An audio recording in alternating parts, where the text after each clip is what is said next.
Well, hello there, and welcome to my kitchen table. It's a place in most homes where we can sit with family and friends and just talk for hours. Today, we're off to the town of Blacksburg, Virginia, in the good old US of A.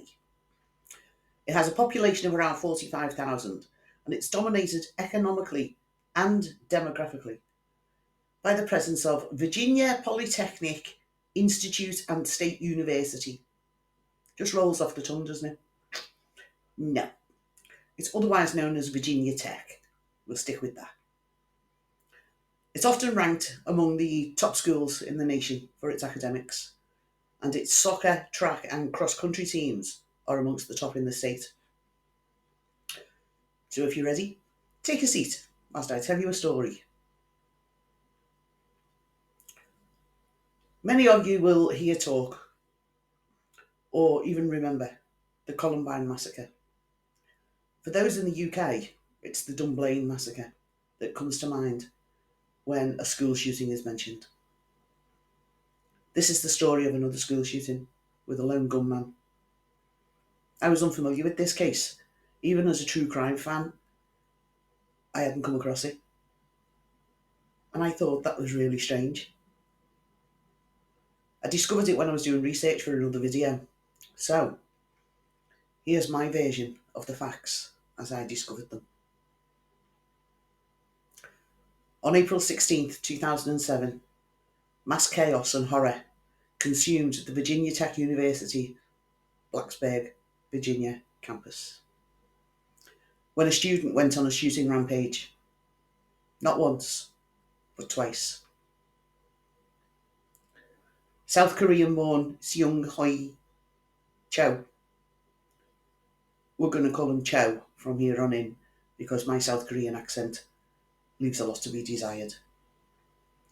Was a 23-year-old senior at Virginia Tech, and he was the lone gunman behind the massacre. Born in South Korea, Cho was 8 years old when he emigrated to the United States with his family. He became a US permanent resident as a South Korean national, and at the time of the shooting, Cho had a legal status of resident alien. He attended two secondary schools in Fairfax County. That was Almond Stone Middle School in Centerville and Westfield High School in Chantilly.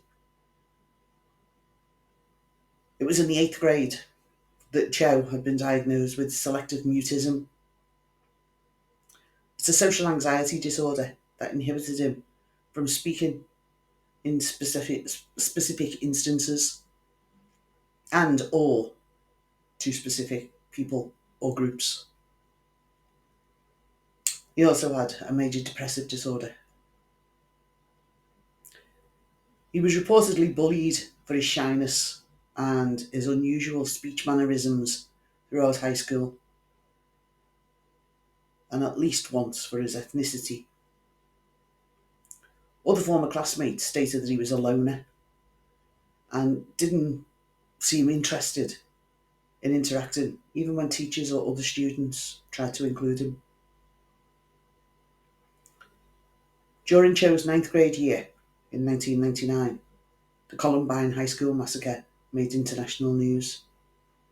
Cho was reportedly transfixed by the news and idolised Eric Harris and Dylan Klebold. Cho wrote in a school assignment about wanting to repeat Columbine. Okay, I never thought I'd say this because other, true crimers people say it all the time, and I didn't want to use it. But hey, come on. If ever there was a red flag, that's it. And if I had one, I'd wave it. The school contacted Cho's sister, who spoke English, who then reported the incident to their parents, who didn't. Cho was sent to a psychiatrist. After his diagnosis, he began receiving treatment and continued to receive therapy and special education support until his junior year in high school. Cho graduated from Westfield High School in 2003. Cho's last 2 years at Virginia Tech produced several instances of his abnormal behaviour, as well as plays and other writings he submitted containing reference to violence. It caused concern among teachers and classmates. A clinical psychologist and expert in selective mutism said that based on Cho's videos, he was not autistic and he clearly had the capability of talking to people. Apparently, he just chose not to. At around 6:45 a.m, Cho entered the co-ed West Ambler Johnston Hall dormitory, and at 7:15 a.m, he fatally shot a female freshman in her dorm room. When he heard the gunshots, a male resident assistant went to see what was going on. He was also shot and killed. Cho fled the scene and returned to his dorm room before police or medical units had even arrived at the scene. The campus was not evacuated, and many students were not even aware of these two shootings until several hours later. Approximately 2.5 hours later, while officials were discussing how to handle the dormitory shooting, Cho moved on to his next attack. He entered Norris Hall, a science and engineering classroom building.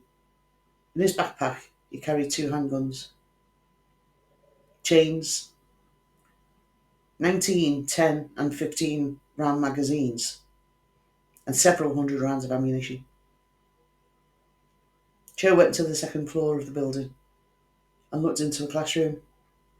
One student actually reported that he peeked in twice and thought it was strange that someone at this point in the semester was lost and looking for a class. Cho then entered a classroom where he shot and killed the professor and continued to fire, killing 9 of the 13 students. He then entered another classroom, killing the professor and 4 students.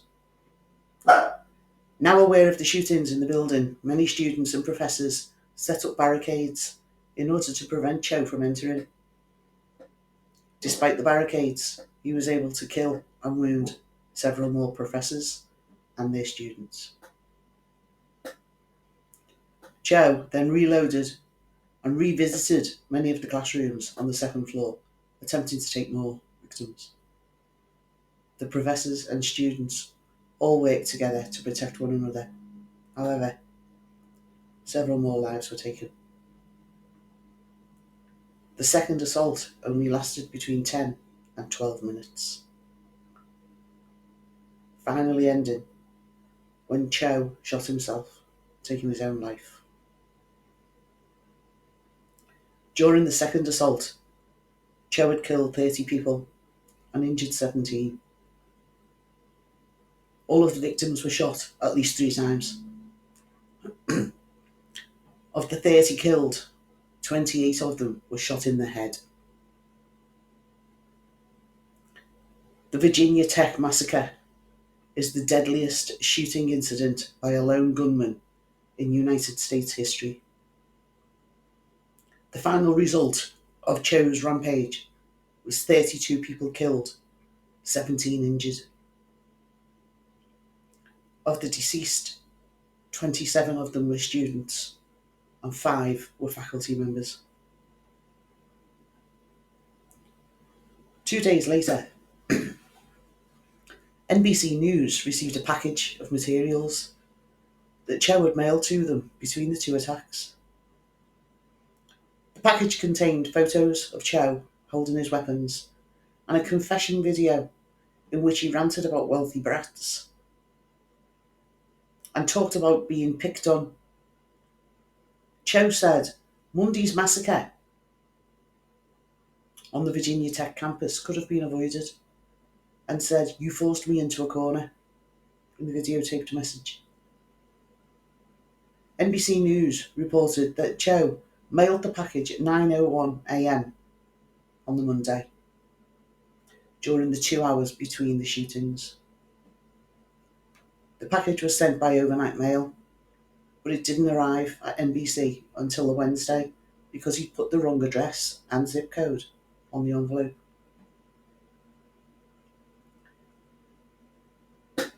One of the videos says, "You had 100 billion chances and ways to have avoided today. But you decided to spill my blood. You forced me into a corner and gave me only one option. The decision was yours. Now you have blood on your hands that will never wash off." Although, it's not actually made clear who he was directing this rant at. In another video, Cho told the camera, "When the time came, I did it. I had to." He spoke of the shootings in past tense, although it's not actually clear when the videos were made. MSNBC.com reported that Cho also discussed martyrs like Eric and Dylan, and we all know that he was referring to the Columbine High School shootings and the gunmen, Eric Harris and Dylan Klebold. They killed 13 people and themselves on April 20th, 1999 in Littleton, Colorado. The package that NBC received also included a 1,800-word statement and 27 QuickTime videos. Cho railed on against the wealthy and other unnamed enemies in some of the angry rantings. He said, "You had everything you wanted. Your Mercedes wasn't enough, you brats. Your golden necklaces weren't enough, you snobs. Your trust fund wasn't enough. Your vodka and cognac weren't enough. All your debaucheries weren't enough. Those weren't enough to fulfill your hedonistic or self-indulgent needs. You had everything." Okay, so we know who that one was aimed at. It also included several photographs of Cho posing and pointing handguns at the camera. At least one photograph showed Cho pointing a pistol at his own head. Another showed him holding a knife to his own throat. State Police Colonel Steve Flaherty said, "This may be a very new critical component of this investigation." He went on to say that when the network received the package, it immediately notified authorities and the original documents were sent to the FBI for analysis. CNN also learned on that Wednesday that in 2005, Cho was declared mentally ill by a Virginia special judge who declared he was an imminent danger to himself. A temporary detention order from the General District Court in the Commonwealth of Virginia said Cho presents an imminent danger to himself as a result of mental illness. A box indicating the subject, imminent danger to others as a result of mental illness, wasn't checked. In another part of the form, Cho, described as mentally ill and in need of hospitalisation, and presents an imminent danger to self and or others as a result of mental illness, or is so seriously mentally ill as to be substantially unable to care for self, and is incapable of volunteering or unwilling to volunteer for treatment. In other words, he needs to be sectioned. That's what we call it in the States. That's basically putting him into medical treatment, whether he likes it or not. A handwritten section of the form describes Cho. "Affect is flat and mood is depressed," said the order, which was signed by which was signed on December the 14th by Special Judge Paul M. Barnett. He denies the idea or concept of suicide. He does not acknowledge symptoms of a thought disorder, and his insight and judgment are normal. Police first investigated Cho in November 2005 after a student complained about him calling her and contacting her in person. University Police Chief Wendell Flincham said this was how the police learned of Cho's troubles. Cho was sent to the university's Office of Judicial Affairs, which handled the complaint. The outcome, which is confidential, is not known. The student declined to press charges on Cho, but referred to the contact from him as annoying. Flincham said of the investigation. Police investigated him again the next month, when a student complained about instant messages Cho had sent her. Again, no threat was made towards the student. However, she made a complaint to the Virginia Tech Police Department and asked that Cho have no further contact with her. After police spoke to Cho, they received a call from a student concerned that he might be suicidal. Officers spoke to Cho at length, then asked him to see a counsellor. He agreed to be evaluated by Access Services, which is an independent mental health facility in Blacksburg, the chief said. A temporary detention order, which is what we call sectioned, was obtained, and Cho was taken to a mental health facility on December 13th, 2005.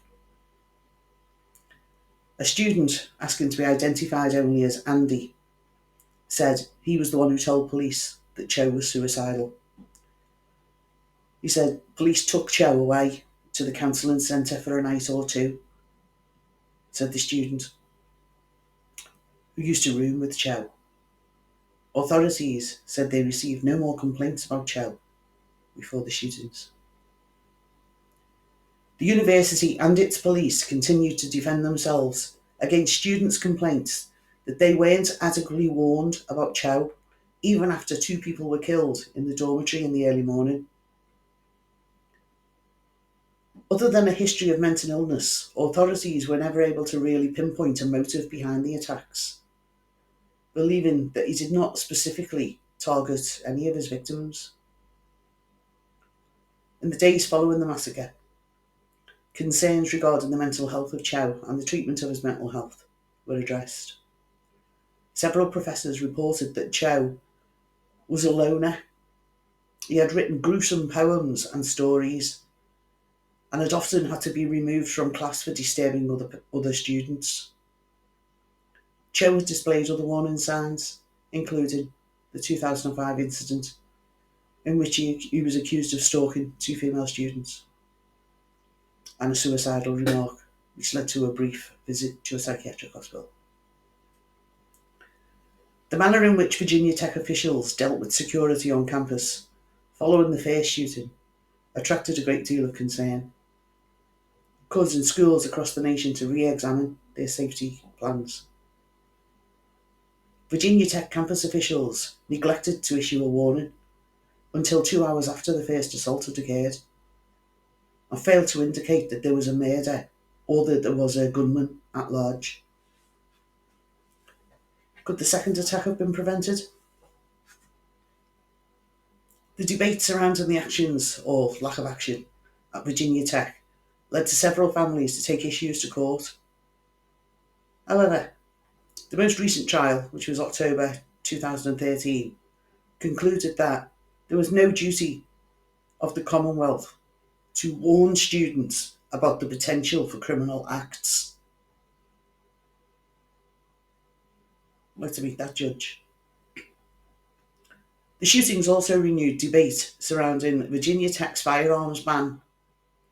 The university has a general ban on possession or storage of firearms on campus by employees, students, and volunteers, or any visitor or third party, even if their concealed handgun permit holders.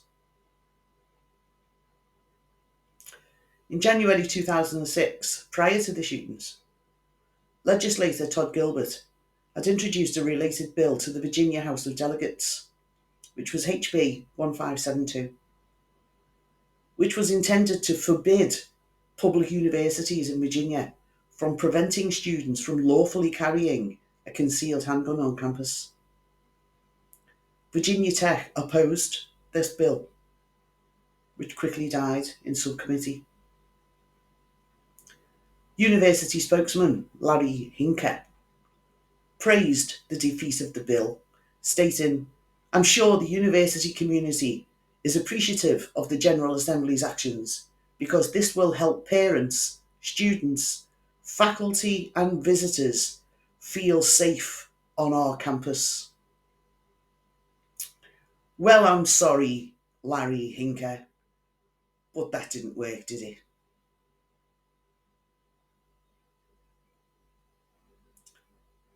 Rest in peace. Thank you so much for allowing me to tell you this story. If you found it interesting, please hit the like button and subscribe. It's free to do, so don't hold back. It just means that you'll be notified when I put another video up. Oh, and smile. It will drive people crazy wondering what you're up to. I've been Sue, TTFN.